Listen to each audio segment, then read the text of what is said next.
e nos dá as forças para a gente vencer essas dificuldades naturais do cotidiano, né? Essas imperfeições que são muitas que existem ainda na Terra, né? Essas coisas terríveis. Não sei se vocês viram as notícias aí, tem um professor na França que foi guilhotinado, né? Cortaram a cabeça por um terrorista aí.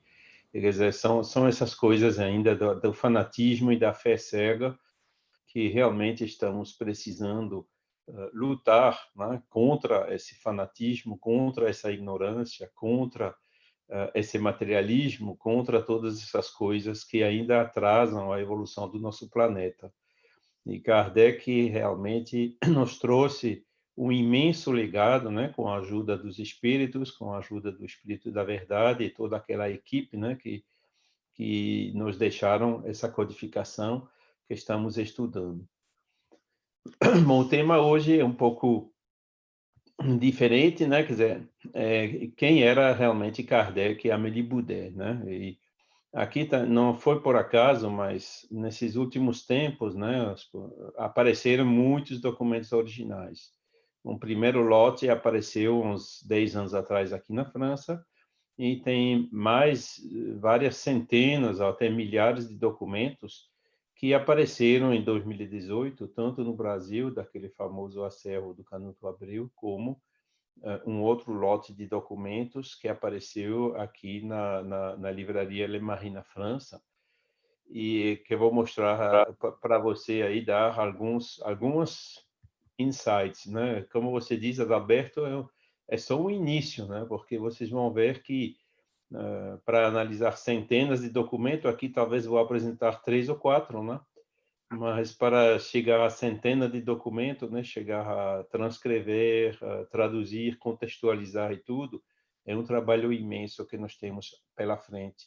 Agora, com certeza, o fato que esses documentos apareçam assim, por acaso, né? Depois de 150 anos e ao mesmo tempo, significa que aqui também os tempos são chegados, né? Para que essas informações assim mais, vamos dizer assim, detalhadas ou até pessoais, né, do codificador fossem colocadas a público como estão sendo hoje. Então, vamos começando. Denisard Hippolyte Léon Rivail, esse é o nome que consta na ata de nascimento. Ele nasceu em Lyon, dia 3 de outubro de 1804, quer dizer, faz alguns dias, era 216 anos atrás, né? 216 anos do nascimento dele. Nasceu em Lyon, o endereço que consta é Rue Salat. Esse endereço tinha um estabelecimento de banhos termais, né? A mãe dele estava lá porque essas águas termais ajudavam as mães que tinham dificuldade a ter criança, né? Então, a gente tem uma explicação do porquê, né, ele nasceu lá. Mas, na realidade, ele e a família dele moravam em Bourg-en-Bresse, não é Lyon. Bourg-en-Bresse é uma cidade que fica mais ou menos meio caminho entre Lyon e Genebra. E na certidão de nascimento consta também que o pai estava atualmente em Paris, né? A gente soube depois que o pai não andava muito em casa, né? Que ele tinha uma carreira militar e que naquela época, né, que o Napoleão se instalava no governo em Paris, como ele pertenceu ao exército dos Alpes, né, que era dirigido por Napoleão. Isso pode explicar por que o pai dele naquele momento, né, estava em Paris. E estou mostrando aqui também, homenageando um irmão extremamente querido nosso, né, que é nosso querido Nestor Mazotti, e estivemos em 2005, né, o ano depois do bicentenário, em Lyon, na inauguração de um monumento comemorativo do nascimento de Allan Kardec, né, que é esse monumento que vocês veem aqui na tela, do lado esquerdo da foto, que é o segundo monumento em homenagem a Kardec na França, né? O primeiro sendo o Dolmen, né? Que é aquele túmulo em Paris, no cemitério Père Lachaise. Temos agora esse menhir, né? Que fica mais ou menos no local onde tinha aquela casa, em frente da Rua Salat, em Lyon. E Nestor Mazotti, como vocês sabem, ele adoeceu em 2012, faleceu alguns anos depois, e está nos fazendo muita falta, porque era realmente o dirigente espírita exemplar, né? Aquela pessoa com diplomacia, com caridade, que, né, sempre estava aqui prestes para ajudar. E, bom, ele continua apoiando desde o além, mas para nós era bem prático poder, de vez em quando, dar uma ligaçãozinha para ele para pedir conselhos.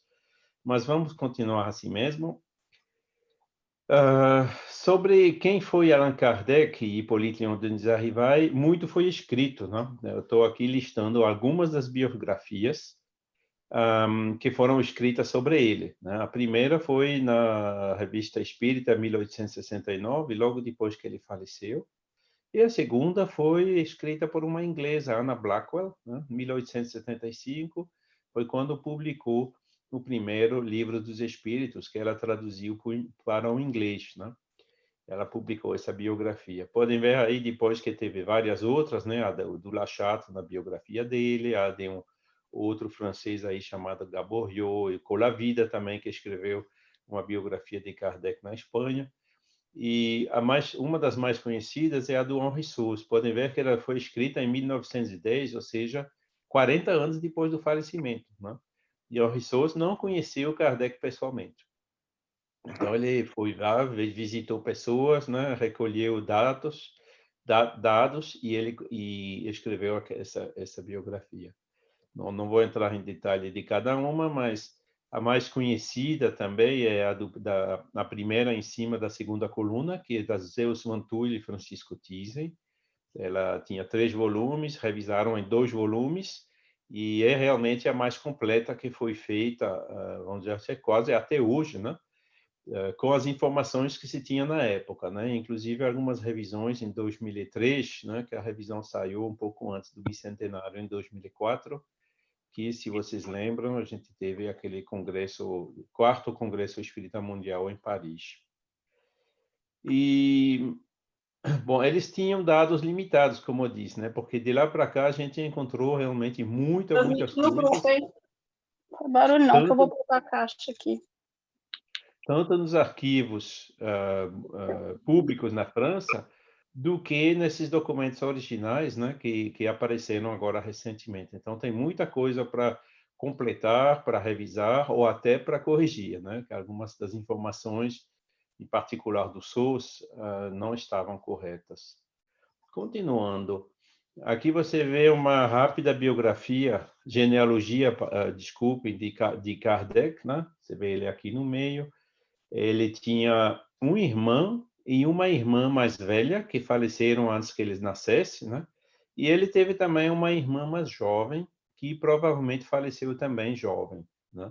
Então, a mãe dele tinha 4 filhos, né? Ele foi o terceiro e o único, vamos dizer assim, que chegou à idade adulta, né?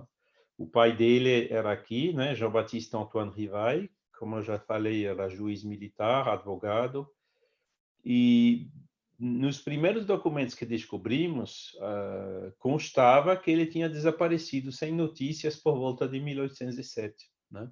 Tem um julgamento lá, por exemplo, no casamento de Kardec, ele não estava, né? Como na época precisava da autorização dos pais, era preciso um julgamento de notoriedade, né? Dizendo que realmente é de notoriedade que ele desapareceu 25 anos atrás, na época, né? E sem notícia. Só que a mentira tem perna curta, né? A gente acabou encontrando que, na realidade, ele faleceu em 1834 em Périgueux. E fomos atrás, então, dessa notícia e conseguimos os documentos e vimos que, na realidade, ele morreu pobre. E, basicamente, o que aconteceu é, provavelmente, que ele refez a vida dele com outra senhora lá, esse tempo todo, né, abandonando a esposa e o filho, os filhos, né, porque talvez ainda tinha a menina mais jovem, né. E depois, quer dizer que o Hippolyte Léon Denis d'Arrivail não teve a educação do pai, né? O pai desapareceu, né? Morrer é uma coisa, desaparecer é pior ainda, né? Porque você nunca sabe se um dia volta ou não. E a mãe, que consta aqui, né, Jean-Louise Duhamel, Na realidade, foi ela que educou o filho junto com o tio, né, um irmão dela, que se chamava François Duhamel, e com a avó materna, né, que se chama Marie-Charlotte Beauchard, porque o avô materno de Kardec, o Marie-Benoît Duhamel, ele foi guilhotinado pelos revolucionários, né, em 1794. Então, a família foi composta de Hippolyte, da mãe, da avó materna e do tio. Um momentinho.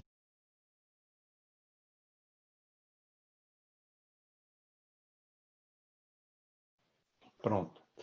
Vamos continuando. Querendo mais informações sobre isso, podem consultar ou a Revista Espírita, né, Revista Spirit, do segundo trimestre de 2014, ou então também esse número aí de Reformador, abril de 2014, onde publiquei um artigo com mais detalhes sobre os pais e os parentes de Kardec, né? Esse Reformador está lá para download no website da FEB. Vamos agora ao assunto do dia, que são essas cartas, né? Nós encontramos, apareceu, né? Quer dizer, a primeira carta que Kardec escreveu para a Amélie Boudet, que na época era sua namorada, eles não tinham casado ainda, né? Podem ver que as cartas na época não tinham envelope, né? Era um papel, né, que eles escreviam de uma certa maneira e depois dobravam, né? E colocando um ponto de cola, que vocês veem aqui ainda as marcas desse ponto de cola, fazia um envelope, como você vê aqui à frente, né? A parte da frente, você vê o selo, né? Não tinha ainda os selos para colar como hoje, né? Era um carimbo, né? 13 de agosto de 1831, né? E ele estava em Paris e ele escreveu então essa carta para Mademoiselle Amélie Boudet, né? Que morava chez Monsieur Boudet, o pai dela, né? Numa cidade chamada Château du Loir, que é no departamento da Sarthe, na França. Fica 150 a 200 quilômetros oeste de Paris, mais ou menos, né? O norte de Tours, mais ou menos. E é naquele lugar que o pai, né, já estava aposentado na época, se retirou, né, para, vamos dizer assim, sair da cidade, né, de Paris e viver no campo, né, onde tinha essa casa com fazenda, com vinhedo, com galinhas, com árvores frutíferas, enfim, né? Ter uma vida um pouco diferente. E a Amélie estava em agosto, né? Esse é o mês das férias. Ela provavelmente estava lá com os pais, né? Passando o verão nessa casa de campo. E à direita podem ver a carta, né? Essa carta, né, onde vê escrito Mademoiselle, etc. Embaixo aqui vocês veem a assinatura dele, né? Realmente isso são cartas originais, né? Que ele tinha enviado, que a Amélie guardou religiosamente, né? Que ela guardava essas cartas e por isso que elas chegaram até nós hoje, né? Numa pasta, né? E vou mostrar a vocês algumas dessas cartas. Então, tem aqui a transcrição dessa carta. Então, mademoiselle, né, senhorita, minha mãe acabou de receber a resposta do senhor vosso pai à solicitação feita por mim através dela. Né? Apresso-me em aproveitar dessa permissão que ele me concedeu para vos exprimir diretamente toda a alegria que esse consentimento me proporcionou e quanto feliz eu seria que a vossa determinação pessoal corresponda à minha expectativa. Podem ver já por aí que eles não podiam se escrever assim diretamente, né? Ele perguntou à mãe dele, né, porque não tinha pai, e perguntou ao pai de Amélie. Eles têm direitos de se corresponder e só com a autorização dos pais é que eles podiam começar a se corresponder entre si, né? E vê que em 1831 o Rivai já tinha 26 anos, né? E a Amélie já tinha 35, né? Essas eram as maneiras, né, que eles tinham na época, né, que são bastante diferentes hoje, né? E ele, né, escrevendo aí, né, porque o casamento, não quero dizer que foi arranjado, né, mas o encontro deles foi arranjado, né, porque na época, tinha um instituto dele na Rue de Vaugirard e se mudava para o 35 Rue de Sèvres, né, que foi onde funcionou aquele instituto polimático, né? E os pais de Amélie, eles tinham também ainda um apartamento em Paris, que era bem perto dali, assim, 1 ou 2 quarteirões de distância, né? E nas relações deles tinha também pessoas que se conheciam, né? Assim, a família do senhor e senhora Musset, né? Conheciam o senhor Boudet e conheciam também a Jeanne-Louise Rivail, né? Duhamel. E foi assim que, vamos dizer assim, foi o encontro deles, né? Então, continuando, né? Porque confesso-vos que ouso um pouco acreditar nisso, através da carta do Senhor vosso Pai, e também pelo que me foi relatado pela senhora Musset e Boisset, né? Que são essas senhoras que eu falei. Essa esperança, senhorita, apressa ainda mais os meus votos para a chegada do momento em que eu poderei exprimir-vos de viva voz as esperanças de felicidade que eu deposito nessa união, né? Embora só tenha tido o prazer de ver-vos uma só vez, né, essa única entrevista me convenceu de que essas senhoras em nada exageraram ao pintar-vos com cores tão gentis. Anseio vivamente que nenhum obstáculo venha retardar a realização dos meus desejos, né? Esse é outro ponto que eu acho assim lindo. Minha esposa às vezes fica xingando comigo, mas você coloca essas coisas pessoais, íntimas, ao público desse jeito. Eu digo, mas veja como é bonito, veja como é lindo, né? Se não fosse para vir a público, não teria chegado nas nossas mãos essa carta, né? Mas aí a gente vê, né, que eles tinham se encontrado, tinham se visto uma vez, né? Porque não tinham conversado ainda, como diz na carta, né? Que pois poderei exprimir-vos de viva voz as esperanças que eu deposito, né? Quer dizer, eles se viram, mas não chegaram a conversar, né? E provavelmente isso foi um encontro, um jantar, que foi organizada lá em Paris por essas senhoras ou as pessoas, né? Que eram amigos de ambas famílias, né? Então ele tinha visto ela uma vez só, mas tinha ouvido falar muito dela e ouvir falando bem dela, né? E ele escreve assim, né, que eu vi você uma vez só, né, e eu vi que essas senhoras não exageraram em nada, né, naquilo que pintar-vos com cores tão gentis, né, até o aspecto poético, né, que ele já tinha na época. E outra característica é de ver que, né, quando dois espíritos, vamos dizer assim, desse calibre se encontram, a dúvida não existe, né? Eles se reconheceram assim quase à primeira vista, né? E viram que realmente, né, reconheceram imediatamente que eles tinham uma missão juntos, né? Não sabiam ainda que missão, né? Porque era 1831, né? Como podem ver, bastante cedo ainda, e não houve dúvidas, né? Quer dizer que realmente foi esse primeiro encontro que eles se reconheceram. Continuando então na carta, sem dúvida, não ser-vos-á uma surpresa de não encontrar nessa carta o estilo muitas vezes empregado para tais ocasiões. Confesso-vos não ter nenhuma experiência nisso, de não ter disposição para fazer demonstrações enfáticas, cuja realidade repousa muitas vezes num sentimento demasiadamente fugaz. Aí a gente já reconhece, né, o jovem Rivai, né, o Kardec, pragmatismo, pé no chão, né, sem máscara, sem nada, né, franco, direto e aberto, né, evitando todo aquele cinema e tudo, aquela, como ele diz, né, essas expressões, demonstrações enfáticas, né, e que estão numa realidade, no sentimento demasiadamente fugaz, né, dizendo que não precisava dessas demonstrações, né, para que ele pudesse expressar, né, o que ele ressentia por ela, né? Prefiro essas vãs maneiras e demonstrações à expressão de uma estima recíproca, a única capaz de assegurar uma felicidade duradoura, ao abrigo do tempo e das vicissitudes. Vocês veem aqui já o realismo dele, né? A maturidade com 26 anos, né? Sabendo que a vida nem sempre ia ser fácil, né? Que eles iam ter que enfrentar dificuldades e assim por diante, né?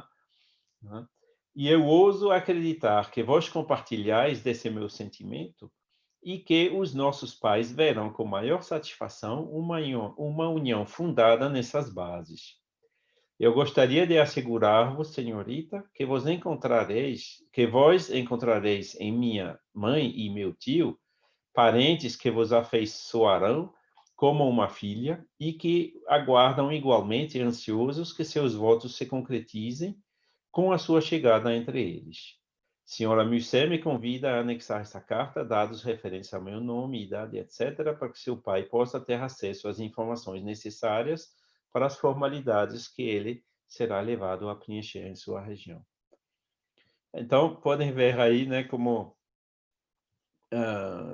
a carta bem simples, franca, direta, aberta, né, mostrando realmente as personalidades, né, do Rivai. E, infelizmente, a gente não tem a resposta de Amélie para ele, mas a gente tem a carta seguinte, né, que Rivai enviou para ela, e ela realmente respondeu também positivamente, né, que ela também concordava e né, né, dividia os mesmos sentimentos como ele, né? Continuando, então, você vê aqui, eu coloquei também os trechos da carta, pode ver em cima, né? Hippolyte Léon Denisard Rivai, né? Quer dizer, isso foi a maneira como ele escrevia o nome dele, né? Quer dizer, trocou a sequência, né? Comparado com a certidão de nascimento, e também mudou a grafia de Denisard, né? Tirando o S por um Z, né? Porque esse Denisard com S é uma coisa que não existe na França. Foi um erro de ortógrafo feito pelo funcionário que escreveu aquela ata de nascimento lá em Lyon, que foi pouco depois da Revolução, né? Então eram pessoas assim simples, né? Que os revolucionários colocavam nesses cargos e que muitas vezes faziam erros. Mas o nome dele, que ele mesmo escreveu, inclusive indicando aí a ela para fazer os procedimentos para casar, né? Que sabe, para casar na época tinha que ter uma publicação, né, dizendo que a intenção de seu X e senhora Y, no caso do seu Rivai e sua senhora Amélie, de se casarem, né? E isso tinha que ser colocado publicamente 2 vezes na prefeitura onde morava a noiva e também na prefeitura onde morava o noivo, né? Então, esse procedimento, ele enviou esses dados justamente para o senhor Boudet, né, poder fazer esses procedimentos junto à prefeitura de Château de Loire, né, para fazer esses anúncios. Tá? Filho de Jean-Baptiste Antoine Rivai, advogado, e Jean-Louis Duhamel, como a gente já viu, né? Aí ele termina a carta: pedir-vos-ia, senhorita, de ser a intérprete junto a vossa mãe e a vosso pai dos sentimentos de mais elevada consideração da minha mãe, do meu tio e de mim mesmo, expressando-lhes o quanto essa resposta foi motivo de alegria para todos nós. Confirmando aqui também a composição da família, como eu lhe falei no início, né? O Rivai, a mãe, o tio, e já não tinha mais a Isor, né? Aquela irmã mais jovem, provavelmente naquela época já tinha falecido.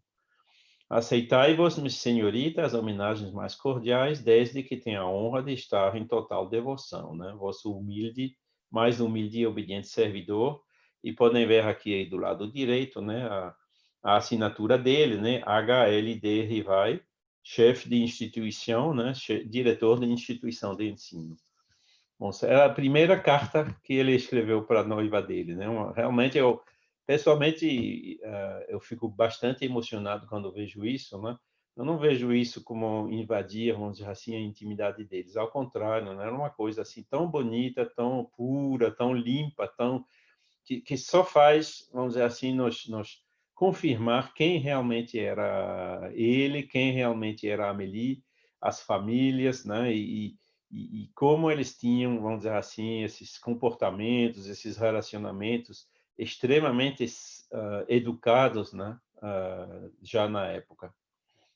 Então, eles casaram no ano seguinte, né? Quer dizer, a carta foi de agosto, 9 de fevereiro foi o casamento, né? Vocês veem aqui uma foto, né, de Amélie mais jovem, não era tão jovem assim, mas essa foto também foi descoberta em 2018, que antes disso ninguém conhecia. Eu até pensei no momento que fosse a mãe de Kardec, mas não, é a foto de Amélie mesmo, quando era jovem, né? Algumas pessoas realmente compararam com as outras fotos que a gente tem dela, e ela realmente corresponde, inclusive essa posição, né, de mostrar vamos dizer assim, a aliança, né, no caso.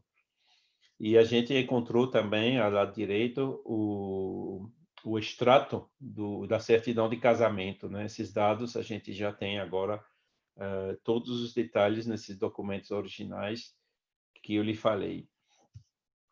Adalberto, você falou no início que era só vamos iniciar, né? Dar uma olhadinha nessas cartas de Amélie, nesses documentos.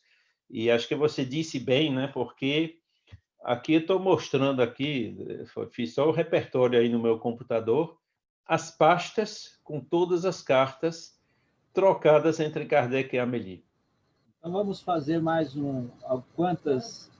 vamos fazer mais quantas reuniões dessa aqui? Mais umas 30? Meu filho, pode contar aqui, né? Bom, eu digo são perto de 100, né? Nossa. Só entre Kardec e Amélie. Ainda tem cartas dos pais de Amélie para Amélie, que a gente descobriu, e de Amélie para os pais dela, né? Maravilha. Então, quer dizer, aqui você tem Rivai, né? Que você vê a primeira aí foi 1831, e tem também 1863, 64, com as viagens, né? Eu vou mostrar agora os detalhes de uma segunda carta, aliás, de algumas outras, um segundo lote de cartas que corresponde às correspondências que eles tinham quando ele estava escrevendo o Evangelho segundo o Espiritismo em Santa Adresse, né, fora de Paris. Mas pode ver aqui que tem realmente um monte, muita quantidade muito grande de cartas. Então, imagine o trabalho, quer dizer, todas essas já foram transcritas, pelo menos em francês, né?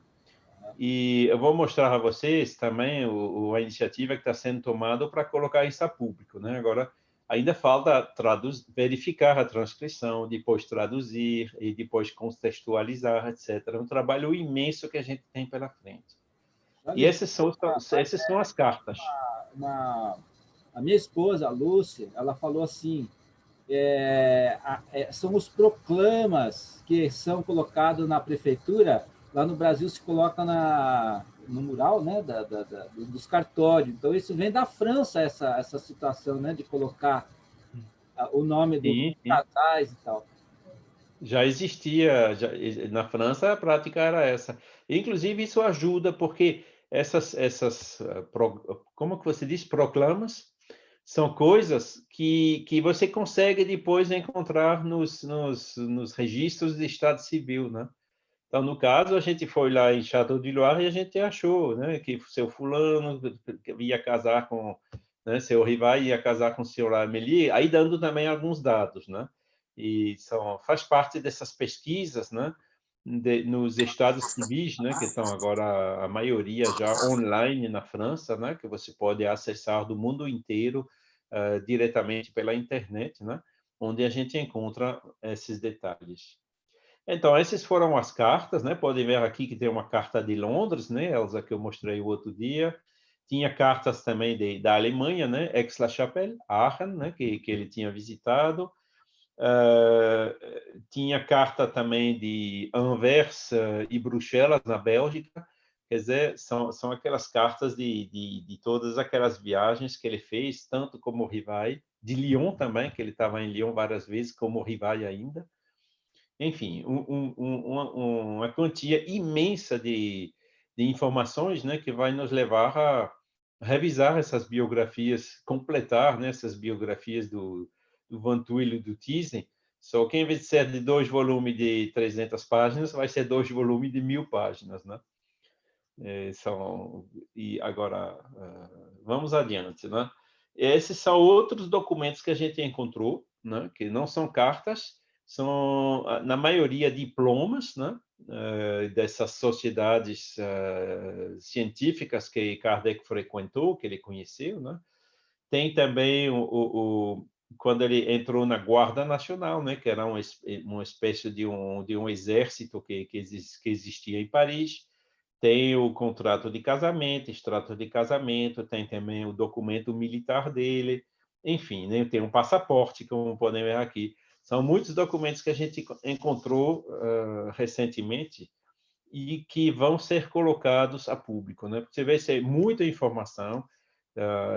Eu já fiz muita coisa, todos esses, inclusive, já estão transcritos, mas existem, como eu disse, centenas e até milhares de outros documentos. Aí um trabalho imenso para transcrever, traduzir, etc., que precisa ser feito de maneira colaborativa com a equipe.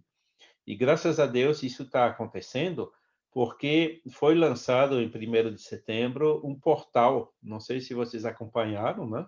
Que chama Projeto Allan Kardec. Foi feito pela Universidade de Juiz de Fora, no Brasil, em Minas Gerais, no Brasil.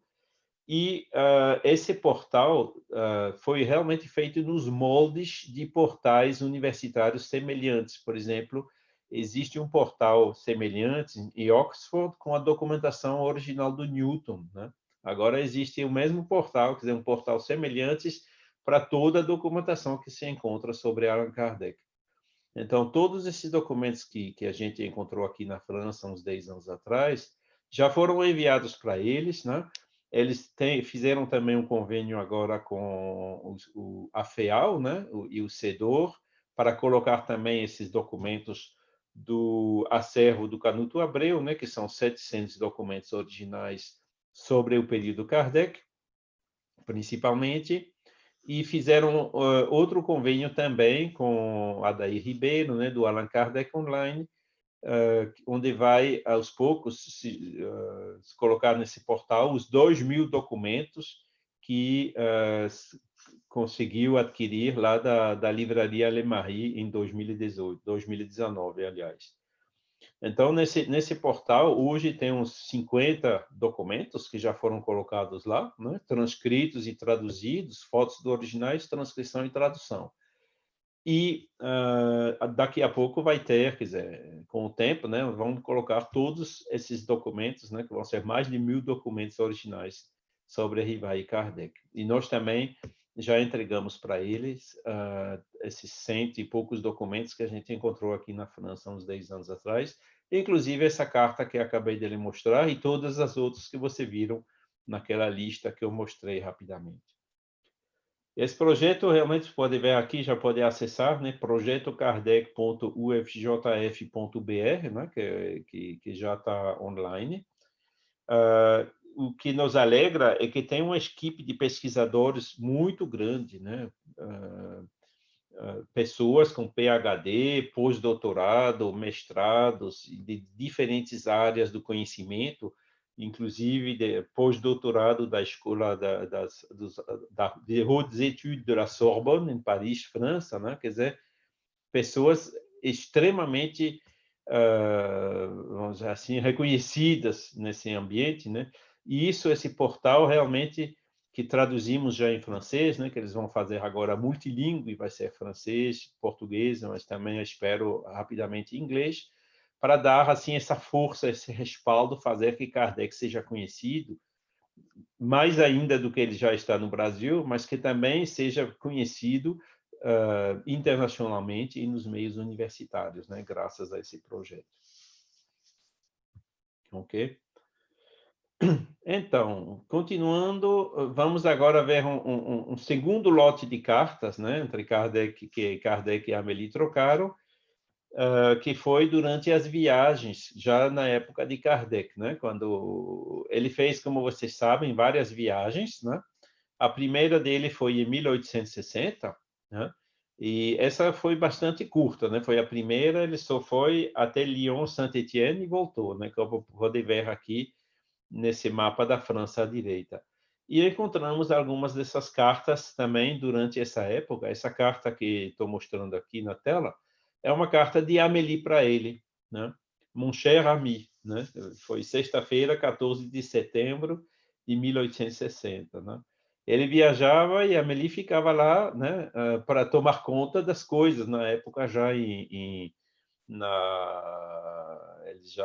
já tinham se mudado da Rue des Martyrs para a Passage Sainte-Anne.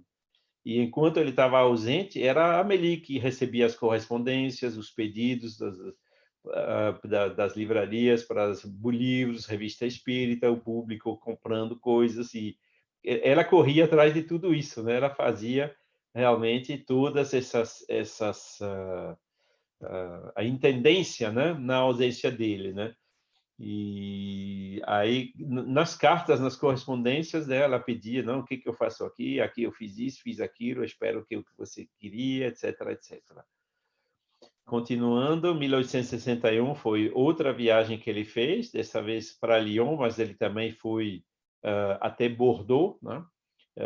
O trajeto que está nesse mapa não é correto, né? Na realidade, de Lyon ele voltou para Paris, depois de Paris foi para Bordeaux, né? Que na 1861 já tinha algumas linhas de trem, mas os trens eram organizados assim mais de Paris para as regiões, né? Então as linhas assim de uma região para outra, como de Lyon para Bordeaux, não existiam ainda como existem hoje.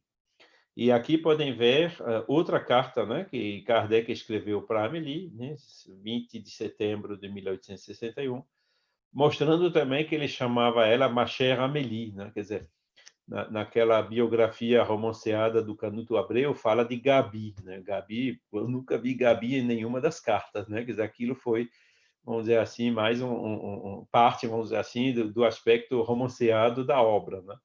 E que, nas cartas a gente pode ver, né, que ele chamava ela de Amélie e ela chamava ele de mon cher ami, como vocês viram na carta anterior, ou então mon cher Hippolyte, meu querido Hippolyte, né? E ele escrevendo assim para ela as impressões que tinha centenas, milhares de pessoas lá no encontro, na sala em Lyon, etc., né, dando aquelas impressões que ele inclusive depois publicou nas revistas espíritas. 62 aí foi a viagem maior, né, como podem ver, né? Ele conheceu muitas cidades, passou quase um mês fora de casa, né? Coitado de Amélie, já estava ficando no final um pouco, vamos dizer assim, impaciente, né, aguardando o retorno dele. E ele realmente, né, desceu, foi para Lyon novamente, né, que é essa famosa viagem de 1862, que tem até um livrinho, né, que ele publicou separado nisso, e que hoje é considerado como esse trabalho federativo, esse trabalho de unificação que Kardec já tinha começado na época, em 1862, visitando os grupos e os espíritas, né, que já existiam em todas essas cidades na França, né?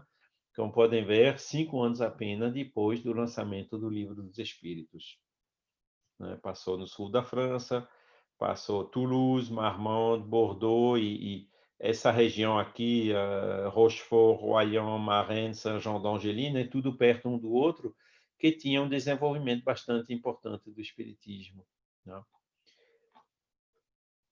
E essa carta que podem ver aqui, né, de Sète não se escreve assim mais não, hoje se escreve como vocês veem aqui embaixo, né?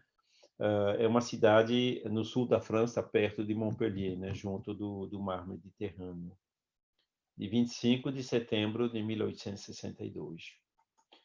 64, ele fez outra viagem, dessa vez para o norte, né? Ele visitou Douai, né, uma cidade do norte, onde ele conheceu os espíritos de lá, que eram já bastante numerosos também, e depois ele foi a Bruxelas, em Anvers, né, Antwerpen, conhecer também os espíritos de lá. Essa carta de Bruxelas, de 12 de setembro de 1864. Bom, vou mostrar agora esse segundo lote de cartas. Ainda tem um pouco de tempo, Alberto? Sim, Charles. Ali por 3 horas a gente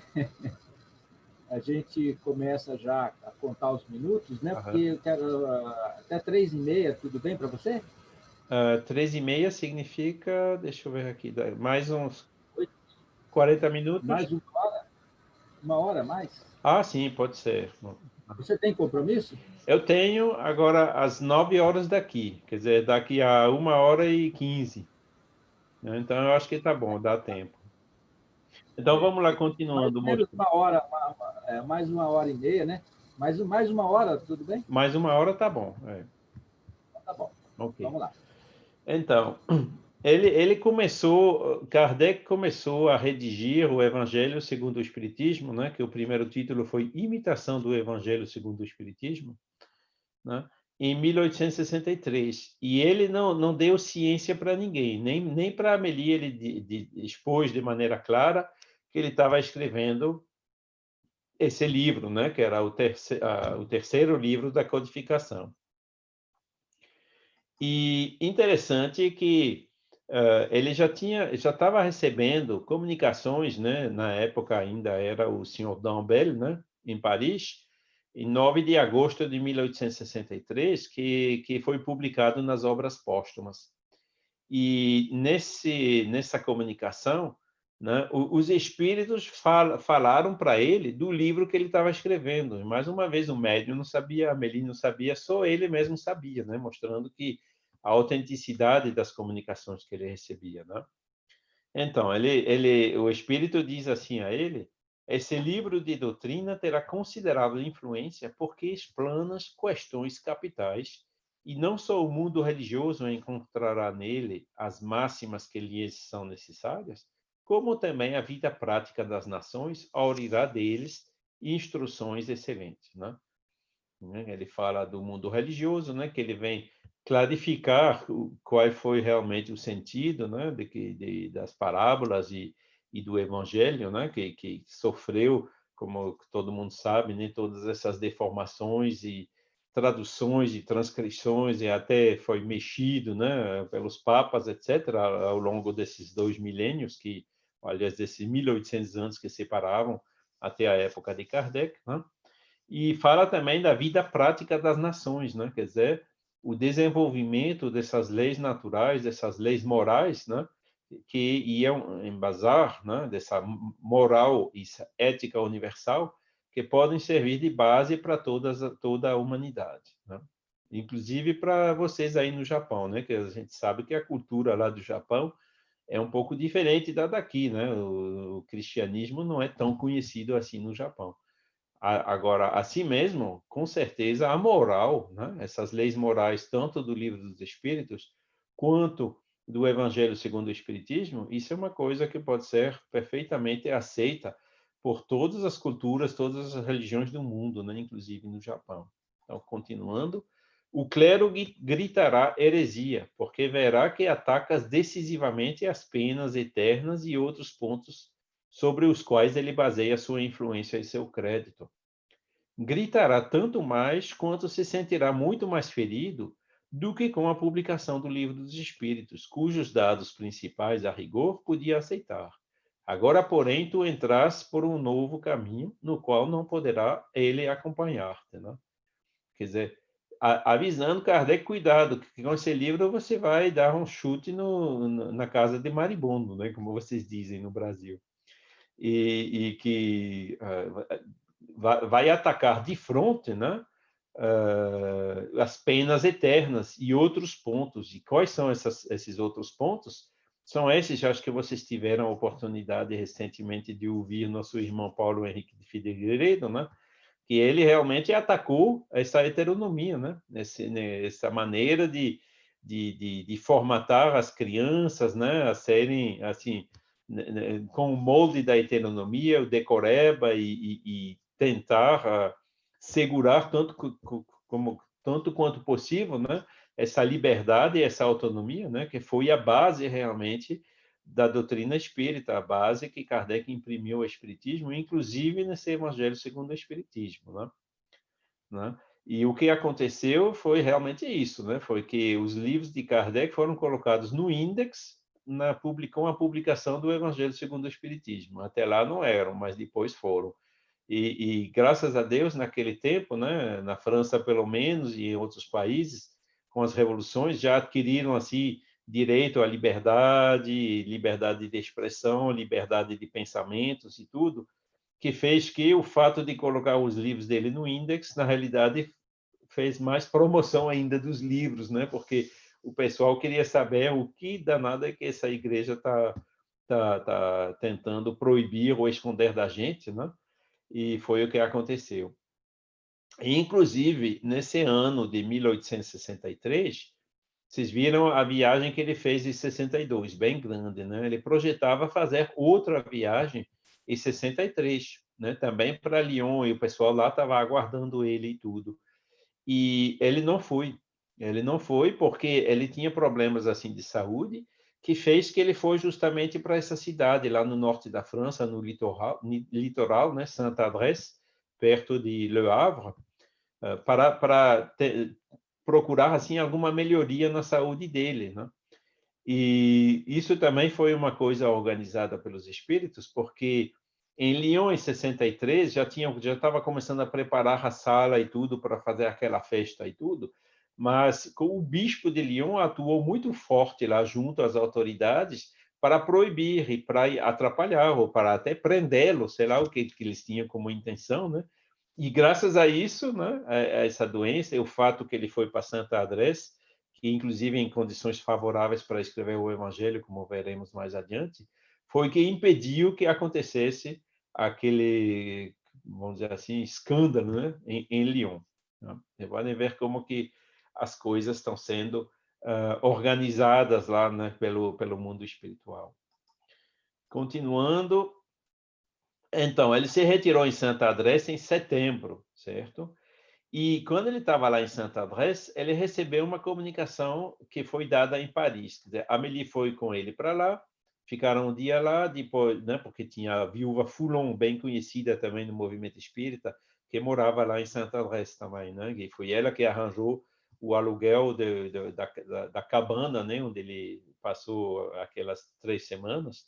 E a Amélie voltou para Paris. E quando ela voltou para Paris, ela recebeu também comunicações lá no grupo, né, pelo seu Dambel, que é essa outra que eu estou mostrando aqui, que também foi publicada nas obras póstumas. Quero falar-te de Paris, embora isso não me pareça de manifesta utilidade, uma vez que as minhas vozes íntimas se fazem ouvir em torno de ti e que teu cérebro percebe as nossas inspirações com uma facilidade que nem tu mesmo suspeitas. Nossa ação, principalmente a do Espírito de Verdade, é constante ao teu derredor e tal que não a podes negar, né? Quer dizer, ele estava numa cabana, isolado, como veremos mais adiante, sem as preocupações assim do dia a dia, a não ser olhar a natureza, olhar o mar, os barcos passando, etc., né? E isso foi um ambiente extremamente favorável para que os espíritos pudessem inspirá-lo diretamente quando ele redigiu essa obra magnífica, né, que a gente tem hoje, que é o Evangelho segundo o Espiritismo. Continuando. Compreendes agora por que precisávamos ter-te sob as mãos, livre de toda preocupação outra que não a da doutrina. Uma obra como a que elaboramos de comum acordo necessita de recolhimento e de insulamento sagrado. Tenho vivo interesse pelo teu trabalho, que é um passo considerável para a frente e abre, afinal, ao Espiritismo a estrada larga das aplicações provestosas a bem da sociedade. Bom, essa mensagem que eu acabei de mostrar aqui consta das obras póstumas, então provavelmente alguns de vocês já conhecem e já viram, né? Agora vamos adiante um pouco mais em detalhe, que encontramos várias cartas, né? 8 no total, né? Trocadas entre Amélie e Kardec nesse período que ela estava em Paris e ele estava lá em Santa Adresse, né? Eu publiquei também um artigo no Evangelho, aí desculpe, no Reformador, também em 2014, né, quando foi os 150 anos do Evangelho segundo o Espiritismo, escrevemos um pequeno artigo com algumas dessas 8 cartas que a gente tinha encontrado, né? Por exemplo, 4 dessas cartas a gente encontrou há 10 anos na França, e as 4 outras foram encontradas em 2018 nesse outro acervo, né? Quer dizer, você vê como as peças do quebra-cabeça acabam se montando, né?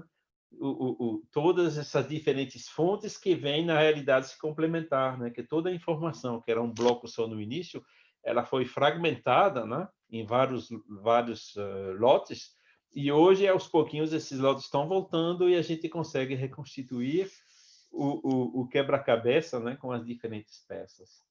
Você vê aqui mostrando a carta de Santa Adresse, domingo 6 de setembro de 1863, ma chère Amélie, etc. Né? Vem a transcrição aqui. Minha cara Amélie, né? Limito-me, pois, a dizer-te que estou bem de saúde, melhor até do que no início da minha estada aqui. Não é senão com o passar do tempo que a influência da mudança do ar se faz sentir. No começo, se sofre um pouco, mas há 2 dias somente que tempo ficou bom, porque tivemos grandes tempestades, né? Já mostrando que o fato de ele se isolar, sair dessas preocupações, ter aquele ar que vem do mar, mais puro, né? Que ajudou ele no problema que ele tinha, né? Que era já esse problema que acabou falecendo, né? Da ruptura de aneurisma, né? Ele tinha uma deficiência cardíaca, né? Que prejudicava ele, como ele diz com mais detalhe nessas cartas. Não se pode fazer, aí falou da tempestade também. Não se pode fazer ideia do barulho ensurdecedor que se seguia o dia inteiro e à noite, barulho de despertar os mortos e, com mais forte razão, os vivos. Né? Pode ver aqui que ele tinha humor, né? Barulho de despertar os mortos é uma expressão idiomática em francês, né? E ele acrescentou com mais forte razão os vivos, né? Ele que estava naquela cabana que estava tremendo, né? Com a chuva batendo, o vento batendo nessa cabana, né? Começo a me acostumar com os abalos da minha cabana. Realmente é um belo espetáculo ver tudo isso da janela e estar abrigada ao mesmo tempo. Aí, quando eu vi aquelas cartas, escrevi aquele artigo, eu pensei, bom, seria bom a gente conseguir ilustrar isso, né? Será que a gente consegue ver imagens de Santa Adresse na época e tudo mais, né? E fiquei procurando cartões postais. Cartão postal tem, né? Mas é final do século XIX, quer dizer, várias décadas depois, né? De 1863. E foi aí que eu descobri, né? Também acho que os espíritos ajudaram, que naquela época morava em Santa Adresse um pintor francês bastante famoso, impressionista, que é o Claude Monet. Né? Ele morava em 1863, ele morava também em Santa Adresse, né? Pode até ser que Kardec cruzou o caminho dele naquela época, embora não tenha menção nas cartas. Agora, o bom é que o Claude Monet nos deixou alguns quadros mostrando, adivinha o quê? As cabanas que tinha na beira do mar, né? Lá em Santa Adresse, e provavelmente uma dessas cabanas que Kardec tinha alugado naquele período, né? Para passar esse período lá e, ao mesmo tempo, escrever o Evangelho. Né? Podem ver, admirar aqui, bem conhecido, né? Esses quadros impressionistas do Claude Monet, né? Mostrando a cabana. Esse outro aqui mostrando também as cabanas, né? Que estavam assim na beira do mar na época, né? E é uma dessas cabanas que ele tinha alugado e que ele morava naquela época. Então, a ilustração realmente caiu perfeitamente, né?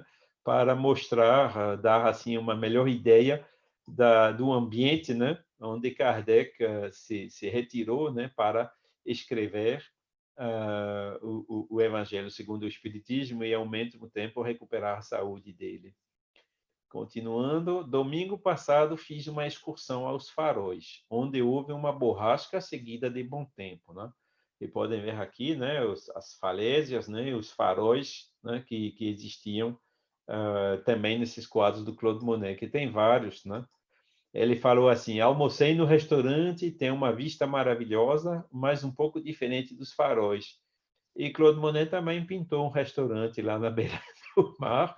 Você vê esse quadro magnífico ali e inclusive nesse quadro a gente pode ver no fundo, no horizonte, né? Você pode ver aqui todos esses navios e veleiros que circulavam para cá e para lá, né? Porque você sabe que a rota entre Paris e Londres passava por ali, né? Descia o Rio Sena, subia o Canal da Mancha, entrava no Rio Thames, né? E chegava até Londres, né? um desfile incessante de barco para cá e para lá na época, que inclusive ele comenta na carta. E, como eu disse, nesse segundo acervo, a gente achou cartas complementares como essa, né? Você vê, essa é uma carta não de Kardec para Amélie, mas de Amélie para Kardec, né? 14 de setembro de 63. Né? Meu bom amigo, recebi tua carta sexta-feira, eu queria te responder sábado, mas não tive ainda a comunicação do senhor Dambel, né? Essa famosa que eu mostrei antes, né? Caligrafia linda, né, Charles? A caligrafia é espetacular, hein? É lindo. Não é tão simples ler, né? Mas você vê a caligrafia. Inclusive, Conseguiu quando o entender papel isso não aí? dava, ela terminava assim, escrevendo de pé na margem, né? De tanta coisa que ela tinha para escrever para ele. E mais uma vez, bom, que vocês têm agora, né? Te enviei pelo menos essas imagens, mas nesse portal que eu mostrei, tudo isso vai sair agora, né? Vai sair com scan de perfeita qualidade, com transcrição completa, etc., né? Para cada um poder ver, olhar e estudar. Então vem a transcrição, né? Estou chegando da Avenida Ségur, né? Porque você sabe que funcionava lá no Passage Santana, no escritório, mas a casa dele era na Avenida Ségur, que eles chamavam de campanha, né? Era campanha na época. Não tinha ainda a urbanização forte naquela área, né? Embora era perto daquela praça onde depois iam construir a Torre Eiffel, né? E lá realmente tinha umas casinhas com os quintais, com jardins, etc., né? Aí, e eles tinham também várias casas que eles alugavam, né? Que ela diz aqui, a inquilina Valer pagou o aluguel e começa a sua mudança hoje, né? Que era uma que estava provavelmente entrando, né? Senhora Henri veio jantar comigo, foi um tempo admirável, que hoje pela manhã fez-me arrepender de deixar a campanha, né?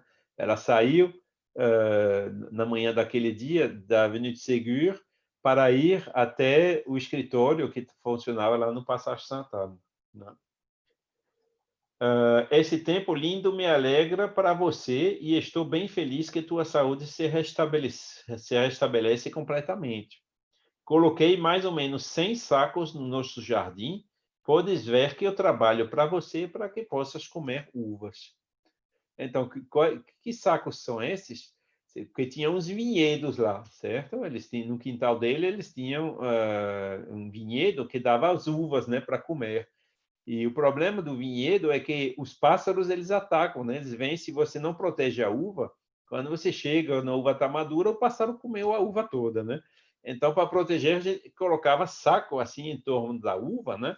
E amarrava em cima para a uva terminar a maturação e evitar que os pássaros, né, comessem todas as uvas, né? E ela dizendo assim, você vê, eu coloquei sacos para você poder comer as uvas, né? Porque provavelmente Kardec ele gostava das uvas lá do vinhedo do quintal, né? Continuando, você vê aqui, né, a outra parte dessa carta, né, que bem cheia, escrita em todas as margens, né, com as informações, né? E continuando, esqueci de te dizer, são transcrições parciais que eu coloco aqui para você, senão a gente ficava, não é uma hora, mas é um dia juntos, né? Esqueci de te dizer que você recebeu uma carta do Dr. Demeur, né? Que ainda estava vivo na época, que perguntava se ele podia ser-te útil em Lyon, onde ele ia, né? Dizendo que o plano dele era ir para Lyon, mas afinal ele não foi, cancelou Lyon. E o Demeur, inclusive, que acho que o Kardec nunca encontrou do vivo dele, né? Ele ia para Lyon justamente para se encontrar com ele. Recebi da gráfica 2 números de agosto, sem outro aviso, né? Você vê, ela estava fazendo a intendência da Revista Espírita, o envio, as assinaturas e os pagamentos, etc., né? E quando me preparava quinta-feira para ir à casa de Madame de Glon, chegou uma dama do México que desejava muito conhecer-te. Todos os seus filhos são médiuns. Ela comprou tudo que interessava, incluindo coleção das assinaturas e assinaturas de 63 e 64 da Revista Espírita, o que totalizava 86 francos. Foi um bom dia, mas de lá para cá não vendi mais nada, né? continuando. Não me lembro do nome daquela dama de Bourg, sim. Interessante aqui, você vê Bourg. Bourg-en-Bresse foi a cidade onde o pequeno Rivai cresceu. E numa carta anterior a essa, ele diz, tem uma dama de Bourg que veio. Ela sabia que você era de lá. Não sei como que ela sabia que você era de lá, né? Aí Kardec, na resposta, diz, mas interessante, estou feliz de ver alguém interessado no espiritismo naquela região, né? Que era a região onde ele passou a infância. E será que você tem um nome dela, né? Aí ela respondendo, não, infelizmente não me lembro do nome daquela dama, né? Chegaram outras pessoas no mesmo momento, nem pude perguntar a ela como é que ela sabia que você estava daquela região, mas ela voltará e ela não crê ainda, mas parece um espírito forte que chegará certamente, né? Até a Amélie, né, aqui ajudando, avaliando, que ela fazia parte, né, do movimento espírita e dividia esse mesmo ideal né, cada vez essa alegria, né, de ter uma pessoa nova chegando e se juntando ao movimento. Um cânone de Turim foi para a casa do Sr. Delane, onde sempre tem reuniões com muitas pessoas.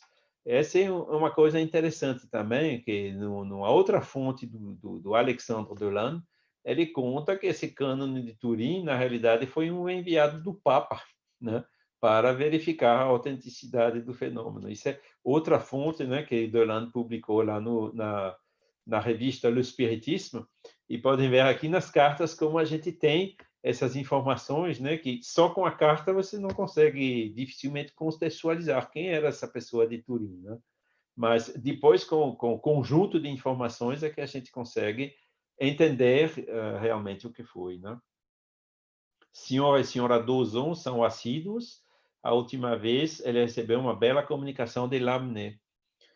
Naqueles diplomas que eu mostrei, tem um que, de uma das a Sociedade de História da França, Histórica da França, que Kardec Rivai participava quando era jovem, participava também o Lacordaire e o Lamennais. Quer dizer, que Kardec conheceu o Lamennais e Lacordaire vivos, né?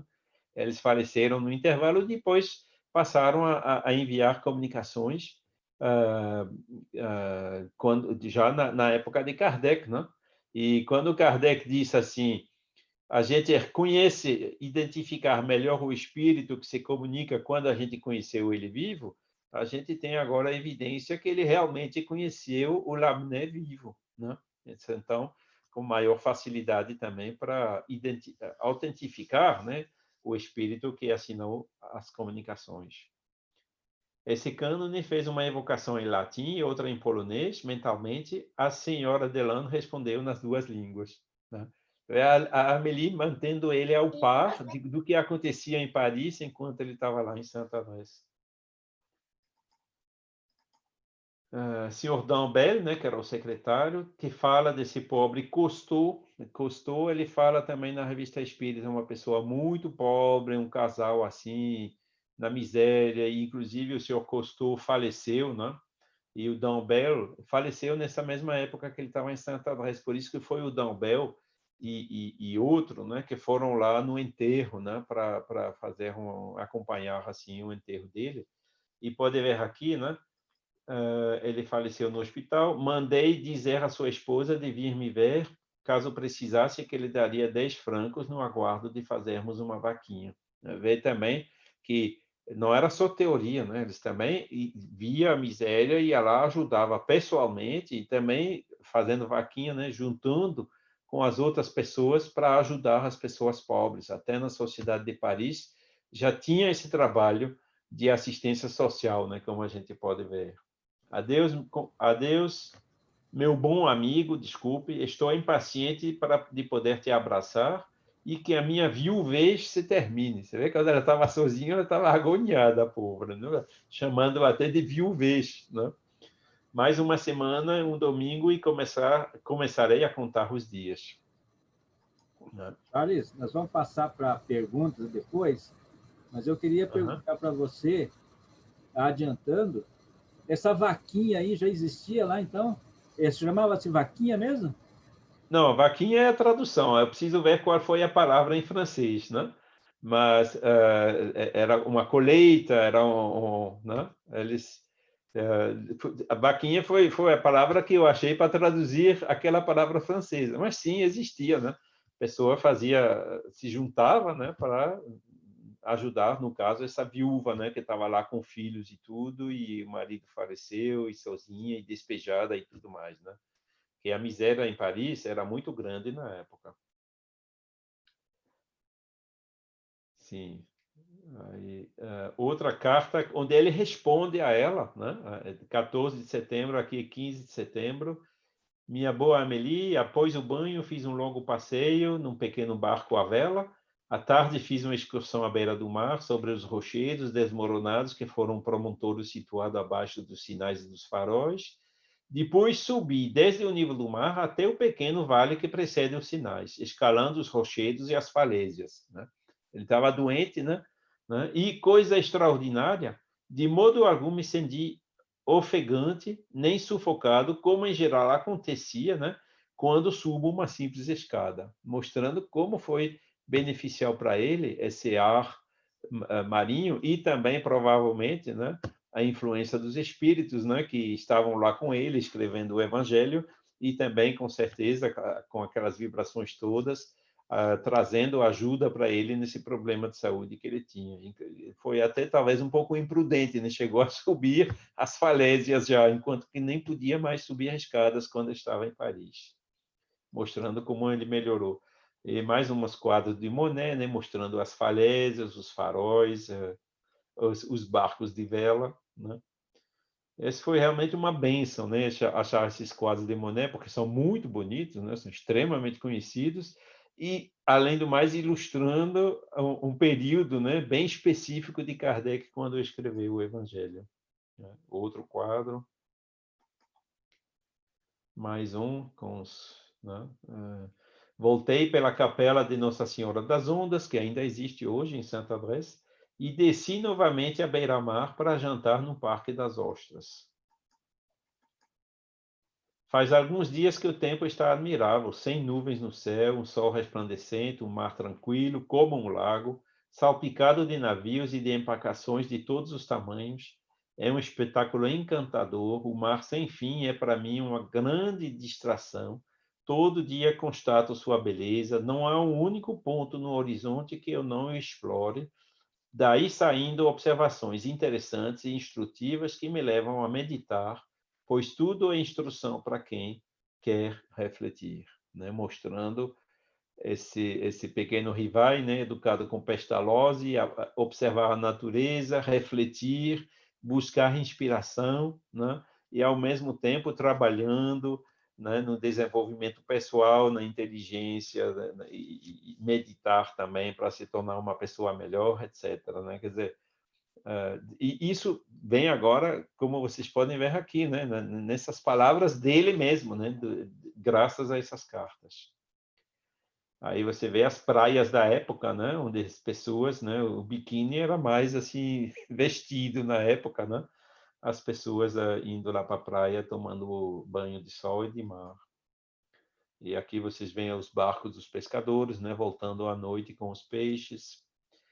E estou terminando aqui já. Daqui a pouco vai ser, né, lugar para as perguntas.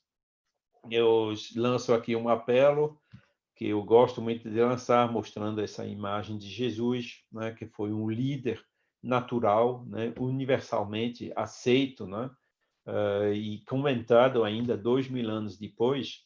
E qual foi o segredo dele para se tornar assim um líder tão reconhecido? É esse ensinamento que ele nos deixou aqui, né? Ele lavou os pés dos apóstolos dele e disse: quem quiser tornar-se grande entre vós, será este que vos sirva, né? Lá em Mateus, capítulo 20, item 26. E realmente o líder de hoje não é aquele que fica mandando nas pessoas, dando ordens, distribuindo penas e recompensas, é aquele que está junto da equipe dele para chegar a um objetivo. E esse exemplo maravilhoso de Jesus, graças a Deus, agora está sendo mais e mais reconhecido, né? Inclusive até nas empresas, né? E tem que ser mais ainda o modelo que a gente deve seguir no movimento espírita. Quem começa a ter, assim, vamos dizer assim, algum cargo, alguma responsabilidade no movimento espírita, tem que ter esse dever de servir, né? E não de controlar ou de impor seu ponto de vista ou de fiscalizar ou de isso ou daquilo. Isso não é espiritismo. O espiritismo tem como lei fundamental a lei de liberdade. Então, tudo que é assim, essas, como dizia Nestor, né, essas organizações verticais, hierárquicas, né, onde o topo manda na parte de baixo, isso não funciona no espiritismo mais. No espiritismo tem uma organização horizontal, todo mundo num pé de igualdade, cada um ajudando os outros, inclusive aquele que realmente quer ser o líder é aquele que ajuda mais. O movimento espírita deve seguir os ensinamentos que ele quer difundir e pregar, né? E ainda tem bastante trabalho para trabalhar sobre nós mesmos, né? Nos desfazer desses hábitos seculares que a gente tem, de ser bispos e gente assim mandando, né? Que isso, a humanidade hoje, né? Com as pessoas ganhando mais e mais autonomia, não funciona mais desse jeito. Agora tem que ser realmente com esse exemplo que Jesus já nos deu há 2000 anos e que pouquinho de pouquinho está sendo entendido agora por nós. Nós levamos 2000 anos para entender esse ensinamento de Jesus e olha que ainda tem um bocado de caminho pela frente. A missão dos espíritas, né, que é Evangelho capítulo 20, item 4, Kardec pergunta: se entre os chamados para o espiritismo muitos se transviaram, quais os sinais pelos quais reconheceremos os que se acham no bom caminho? A resposta do Espíritos: reconhecê-lo-eis pelos princípios de verdadeira caridade que eles ensinarão e praticarão.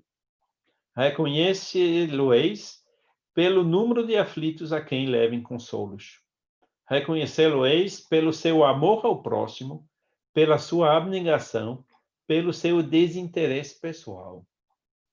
Reconhecê-lo-eis finalmente pelo triunfo dos seus princípios, porque Deus quer o triunfo de sua lei.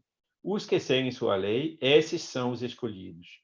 E ele lhes dará a vitória, mas ele destruirá aqueles que falseiam o espírito dessa lei e fazem dela, né, degrau para contentar sua vaidade e sua ambição, né? Que era a mensagem que o Erasto bem claramente nos deixou, né?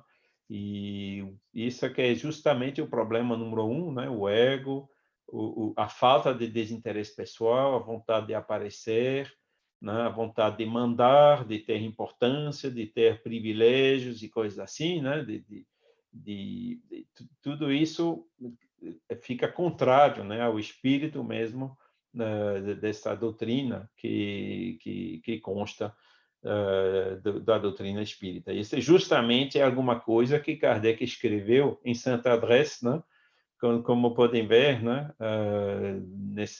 nessa apresentação, nesse maravilhoso livro que é o Evangelho segundo o Espiritismo. Fora do Espiritismo, o Espiritismo não diz fora do Espiritismo não há salvação. Mas com o Cristo, fora da caridade não há salvação.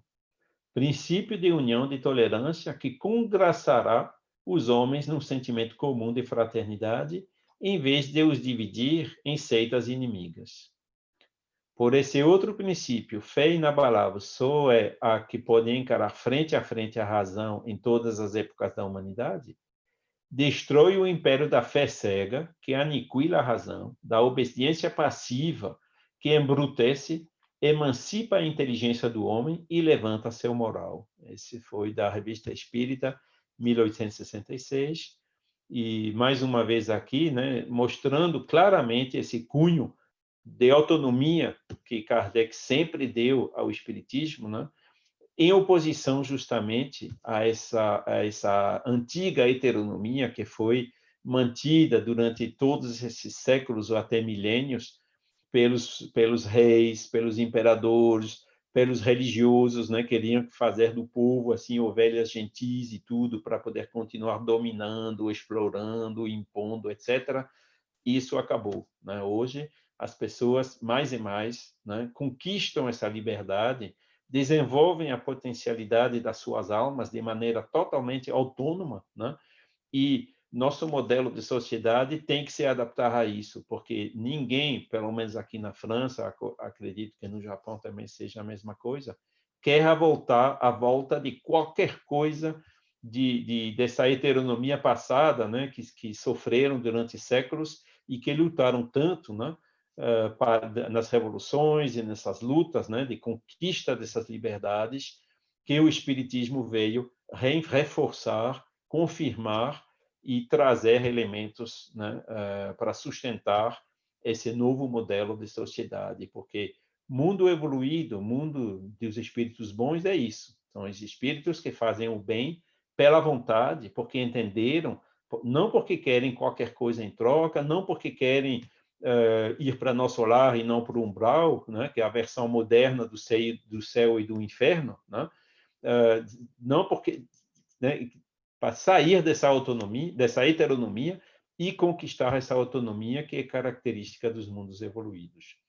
Era isso que eu queria dizer, Adalberto. Então, agradecendo a todos pela sua atenção e pelo seu tempo. Acho que eu passei um pouco da hora, peço desculpas por isso, mas espero que foi proveitoso para vocês. Está bem na hora. Vamos abrir 10 minutinhos para pergunta, quem quiser fazer pergunta. Tem a Lucilene, eu acho que ela não liberou o som. Lucilene, você libera o som aí? Você pode fazer a pergunta.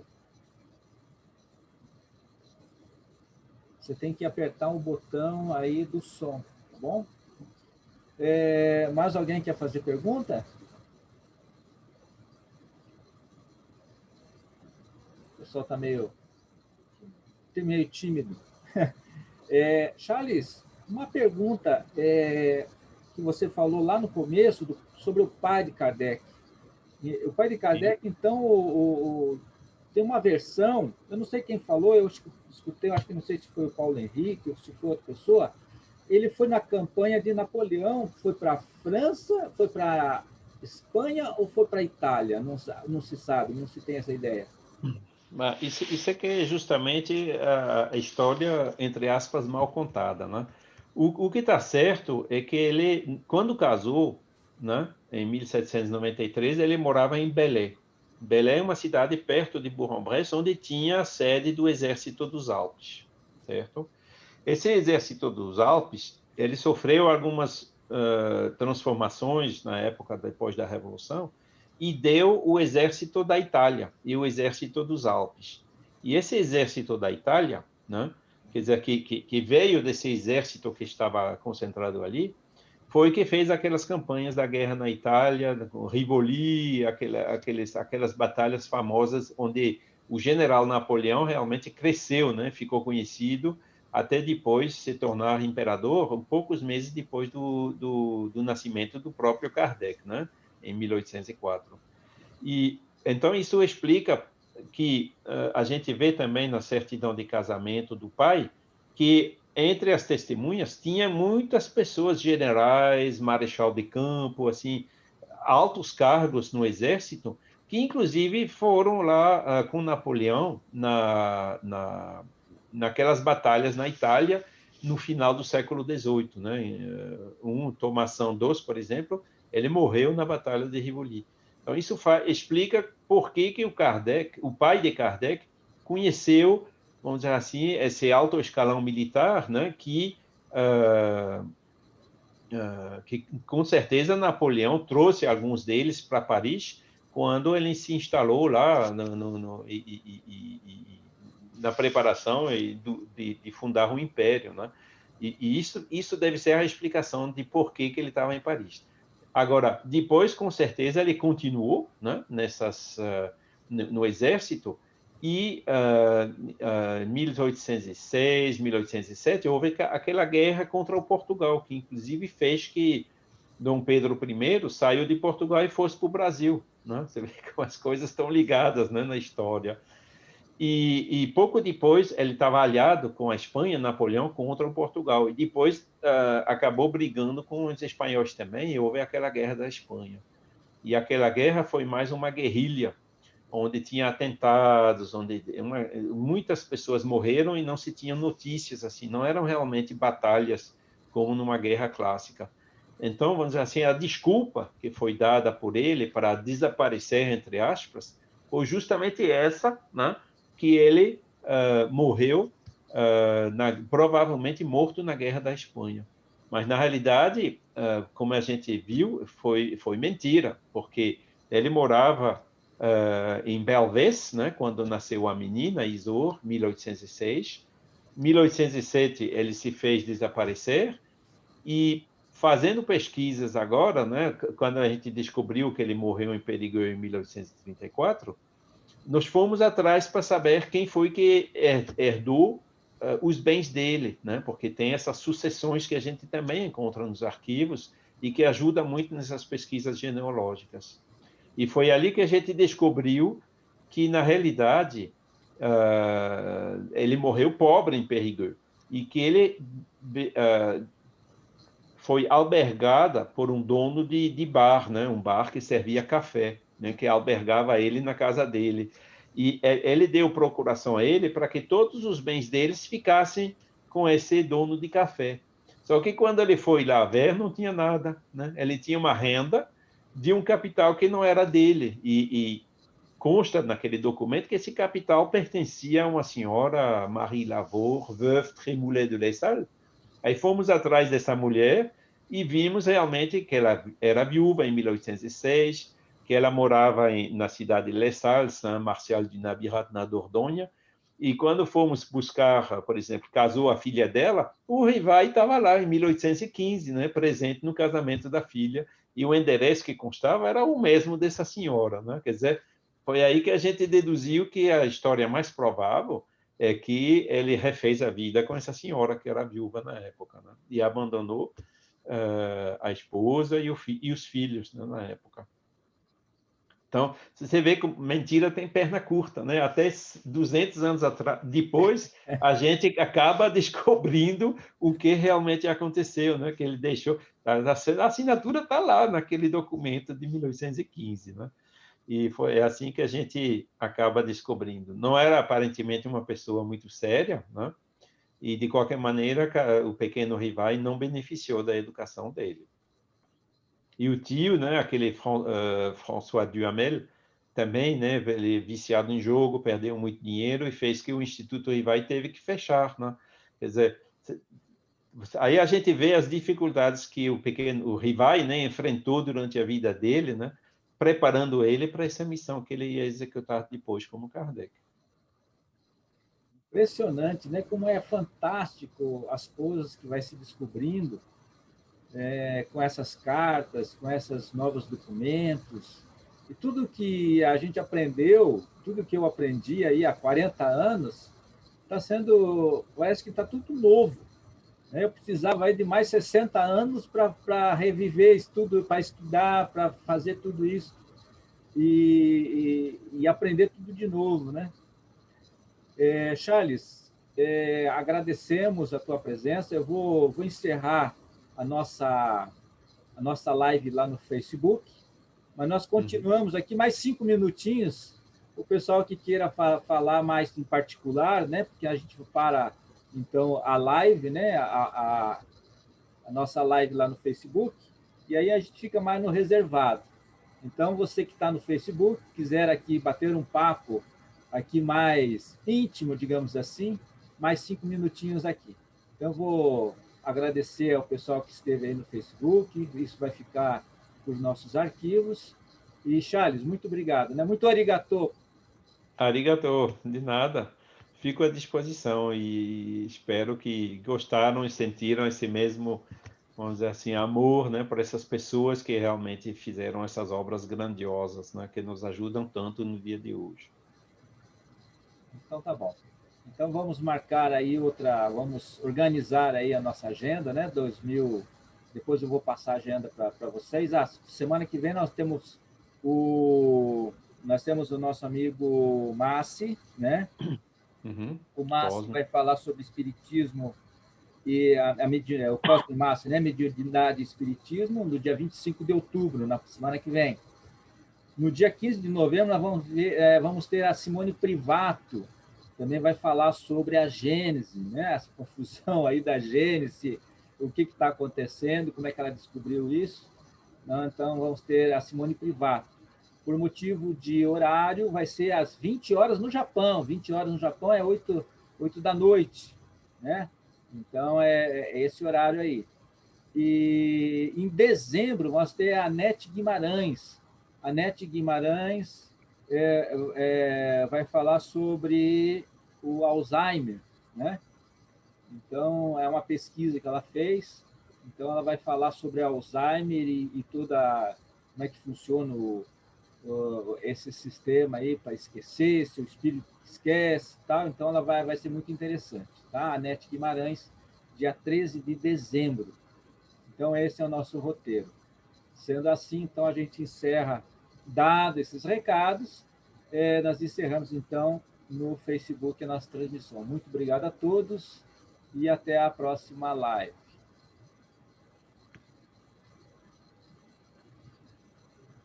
Pronto, gente. Estamos aqui.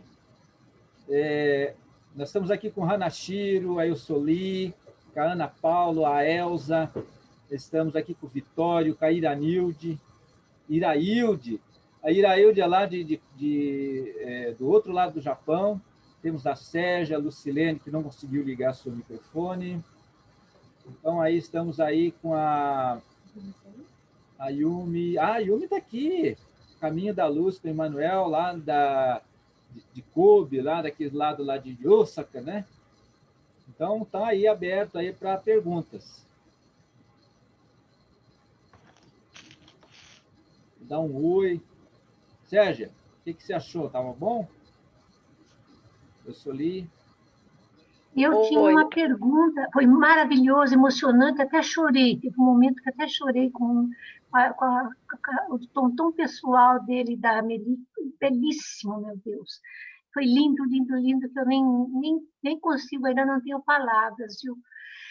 Mas eu tinha uma pergunta, uma sobre a Amélie, que ela era professora de piano, e a outra sobre como é que foi, como é que era, porque o Leon Denis, ele ficou assim muito extasiado, né, quando ele tomou conhecimento com o Livro dos Espíritos. E ele teve oportunidade de ter contato com Allan Kardec, inclusive quando ele foi assisti-lo,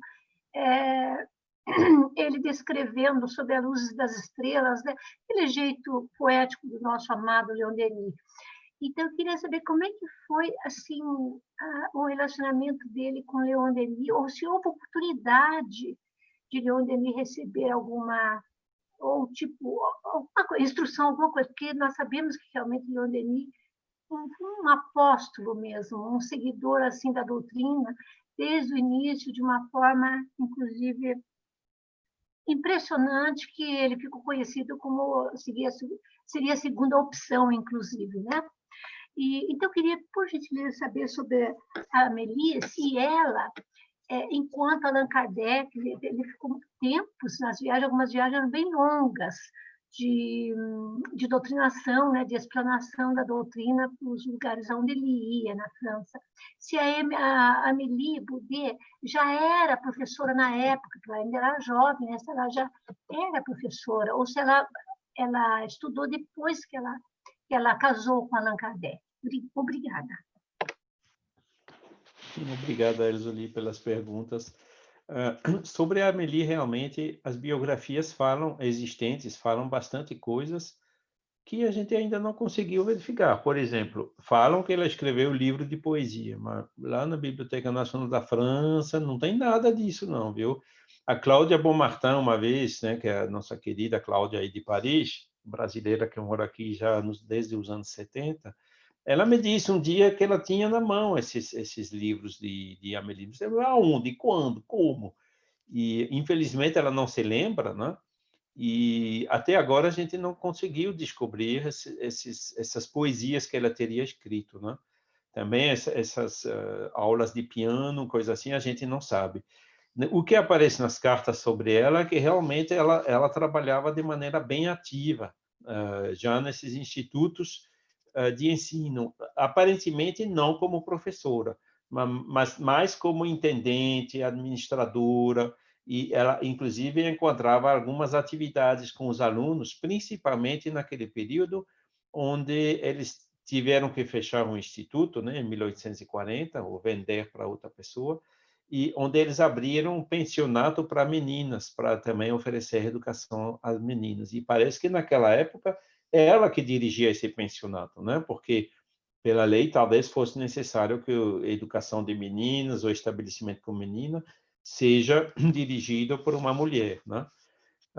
Então lá ela tinha realmente um papel extremamente ativo, né, nessas atividades desse pensionato também. Agora, mais do que isso, a gente não conseguiu informações, sendo que o que fica claro que ela sempre ficava, né, como vocês viram nessas cartas, né, ao lado do marido, ajudando tanto como Rivai, como já na época do Kardec, né? Isso era uma coisa. A segunda parte da pergunta é sobre Leon Denis. Leon Denis, ele realmente encontrou Kardec na viagem que Kardec fez com Amélie, inclusive, para Tours, né, em 1867. Ele foi para Tours e para Bordeaux com Amélie e voltaram, né? E lá em Tours, o Leon Denis, inclusive, conta na biografia dele que ele viu, quando chegava lá no jardim onde ia ter a conferência, né, que Kardec estava numa cadeira, né, colhendo cereja de uma cerejeira e entregando para sua esposa Amélie, né? Quer dizer, ele viu aquela imagem linda assim, né, da dedicação do marido para a esposa dela, né? E Leon Denis encontrou com Kardec, parece que mais umas 2 vezes, nas viagens dele a Paris, em 1868, e talvez início de 1869. Então, foi assim um curto período, né, 2 anos, né, só que Leon Denis conheceu Allan Kardec pessoalmente, mas realmente, como você disse, Leon Denis é um daqueles que salvou o movimento na França de todos os desvios que foram vistos, né, e cometidos tanto pelo Lemarie que tantos outros, né, que transformaram o espiritismo no psiquismo, metapsíquica, omniteísmo, fizeram tantas coisas assim, tentando desviar, dizendo que Kardec era já ultrapassado, etc. Mas graças a Deus tivemos pessoas, apóstolos como Leon Denis, mas não só, né, também Gabriel Delany, que sempre ficaram extremamente fiel a Kardec, né, até a morte deles em 1926 e 1927. E mesmo depois deles apareceu o Jean Meyer e alguns outros, né, que continuaram mantendo pelo menos uma linha assim de espiritismo, de movimento espírita fiel a Kardec na época, né? E hoje, graças a Deus, o movimento espírita francês renasceu, né, com a ajuda, a atuação do nosso irmão Roger Pérez, que implantou novamente essa linha espírita mesmo, né, fiel, reconhecendo, né, a grandeza dessa obra de Allan Kardec.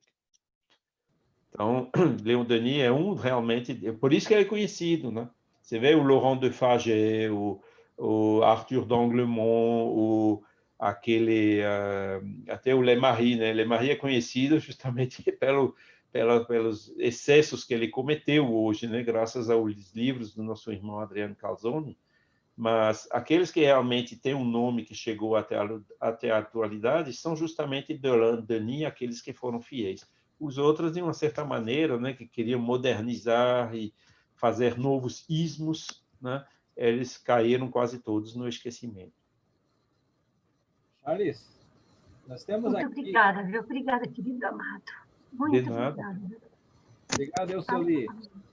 Obrigada, querido Alberto. Arigato. Lucilene, conseguiu ligar teu som, filha? Lucilene, pode falar. Não.